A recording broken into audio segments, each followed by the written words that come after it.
मोदी जी ने एक नारा दिया था, बेटी बचाओ बेटी पढ़ाओ, पढ़ाओ नहीं पटाओ, पटाओ बोला था। और ब्रजभूषण सिंह ने उसको सीरियस ले लिया, वो बाकी लड़की उछलने लग गया वो, और आज तक मोदी उसको निकाल नहीं पाए, क्योंकि नारा वही था। अभी एक जो है विधायक को उसकी योग्यता की नया नारा लेके आए, बेटी बचाओ बेटी पढ़ाओ। मोदी को गाली देने का जो पैमाना है वो कांग्रेस पार्टी ने खुद पहले दी।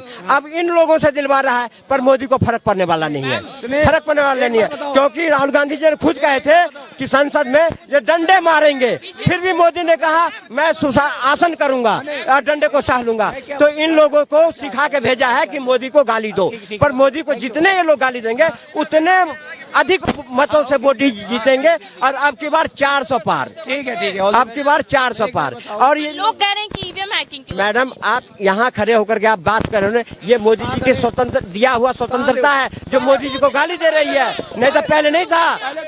भक्तों ने नया लोकतंत्र ला दिया, मोदी जी की स्वतंत्रता दी गई हमें, मतलब देश में हिटलर शाही आ गई। मोदी जी का एहसान है कि हम बोल पा रहे हैं। भैया ऐसे लोगों से ही देश बचाना है, ये हमारा लोकतंत्र ही खत्म कर देंगे। अभी एक बीजेपी के भाई थे यहाँ पर, उन्होंने बताया बस 5 साल और दो, उन्होंने बीजेपी के कार्यकर्ता ने बताया 5 साल और दो, इसके बाद वोट देने की जरूरत नहीं पड़ेगी। एक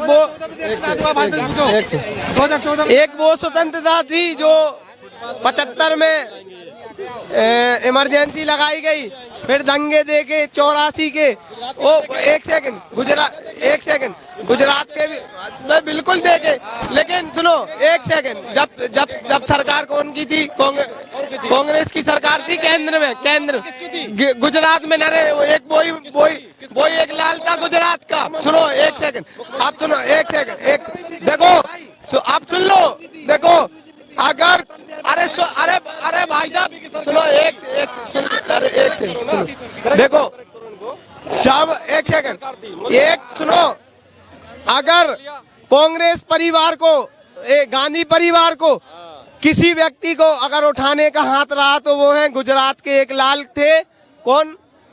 महात्मा गांधी जी। और अगर गांधी परिवार को मिटाने वाला भी एक कोई लाल है तो वो भी गुजरात की माटी का लाल है, जिसने गांधी परिवार को मिटाने का काम किया। नहीं तो सुनो एक सेकंड, पहले कुछ भी देश में कुछ आए, रेल आए, कुछ भी अगर यूनिवर्सिटी बने, नेहरू, ये इंदिरा गांधी, राजीव गांधी, सब उन्हीं के गांधी, जैसे इनकी बाप की जागीर हो गांधी परिवार की, सब भगत सिंह थे। भाई ने बोला कि पहले सारी चीजें जो है गांधी परिवार के नाम होती थी। सरदार पटेल जी के नाम पे स्टेडियम था, किसने अपने नाम पे कर लिया? मोदी जी ने किया। उन्होंने एक किया, तुम तो वो भी ना संभाल पाए, एक को भी ना संभाल पाए। दूसरा इन्होंने बोला दंगे की बात करी, गुजरात के दंगे के समय अटल बिहारी वाजपेयी जी की सरकार केंद्र में थी, मुख्यमंत्री मोदी जी थे, उनके भी गुणगान थोड़ा सा कर लें, ठीक। तीसरा इन्होंने कहा कि जो है एक लाल थे गांधी जी, बिल्कुल गुजरात के लाल थे, गर्व है हमें उन पे। दूसरा कि मिटाने वाले भी एक लाल होंगे, वो 2014 सपने देख रहे, आज तक न कर पाए, ना आगे कर पाएंगे।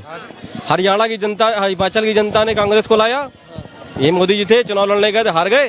कर्नाटक में भी आए, तेलंगाना में भी आए, है ना, कांग्रेस मुक्त नहीं कर पाएंगे। और सुनिए में क्या हुआ MP, हाँ तीनों को बता रहे हैं, तीनों में सबसे ज्यादा वोट कांग्रेस को मिले हैं। जब सबसे ज्यादा वोट कांग्रेस को मिल रहे हैं, तीनों राज्यों में तो भाजपा चोरी करता है। सुनिए, हाँ इतनी बढ़िया सरकार थी, जिस सरकार के नाम पे, जिस सरकार की योजना के नाम पे वोट पाए, उसी मुख्यमंत्री को हटा दिया।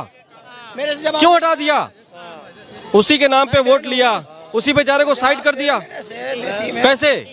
देखो वही एक पहले इनका क्लियर होने दो।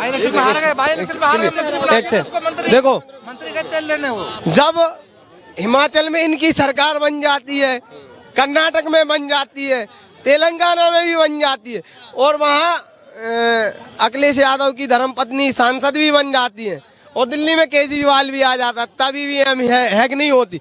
हाँ, लेकिन बीजेपी सरकार बनी तो ये पक्के में ईवीएम हैक हो गई। ये विपक्ष का एक सेकंड, भाजपा ने भी यही काम मैडम, पहले मैडम क्लियर होने दीजिए बात।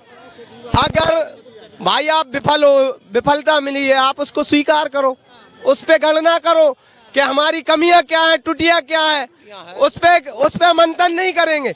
बस आन के कैमराओं के सामने बस ये बोलेंगे ईवीएम हैक हो गई है, ईवीएम के भाजपा के लोग भी यही करते थे। जब कांग्रेस सत्ता में थी तब भाजपा लोग जब लगातार हार रहे थे, आडवाणी जी खुद ही आरोप लगाते थे कि ईवीएम हैक होता है।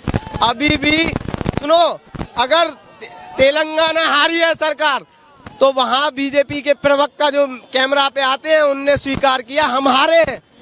हार का मतलब ये नहीं कि हम आगे जीतेंगे, नहीं, हम देखेंगे हमारी कमी क्या रही, हमारी टुटियां क्या रही। ये बोलने के लिए भी जिगर चाहिए पड़ता है और वो कांग्रेस पार्टियों के पास नहीं है जिगर। इनसे पूछ लीजिए, तीनों सरकार जहाँ पे चुनाव कांग्रेस आ रही है, क्या वहाँ के मुख्यमंत्री ने इस्तीफा नहीं दिया? क्या हार का हार स्वीकार नहीं करी? क्या उनके शपथ ग्रहण में शामिल नहीं हुए? वहाँ के मुख्यमंत्री को मुबारकबाद नहीं दी क्या? दूसरी चीज ईवीएम की बात करते हैं। आडवाणी जी किसके खिलाफ आंदोलन कर रहे थे? अरुण जेटली जी ने किसके खिलाफ किताब लिखी थी? दूसरी चीज, इन्हें ईवीएम से मोहब्बत हो गई है। भैया बैलेट पेपर से डर क्या लगता है? ईवीएम की स्लिप देने में डर क्यों लगता है? हम तो कह रहे हैं ठीक है ईवीएम गलत है, कर्नाटक में भी कांग्रेस बेईमानी जीत के मान लेते हैं, जीत गई, तुम दोनों की कराओ ना, ईवीएम से कराओ, सबको स्लिप दो, पता चले हमें किसने किसका वोट किया। दिक्कत क्या है इसमें? ईवीएम की वोटर स्लिप देने में प्रॉब्लम क्या है? आपको बैलेट आयोग बोल दिया है कि हमको पूरा भरोसा है। हम उसे चुनाव आयोग नहीं, केचुआ आयोग कहते हैं। ठीक, केचुआ आयोग कहते हैं। जो चुनाव आयोग विपक्ष के लोगों से मिलने से मना कर दे, जनता के लिए बना है भाई, जनता को सब हो रहा है, जनता के नुमाइंदे विपक्ष में बैठे हैं, पक्ष में भी बैठे हैं। जो जनता को नहीं यकीन होता विपक्ष के आदमी मिलना चाह रहा है, क्यों नहीं मिल रहे हो?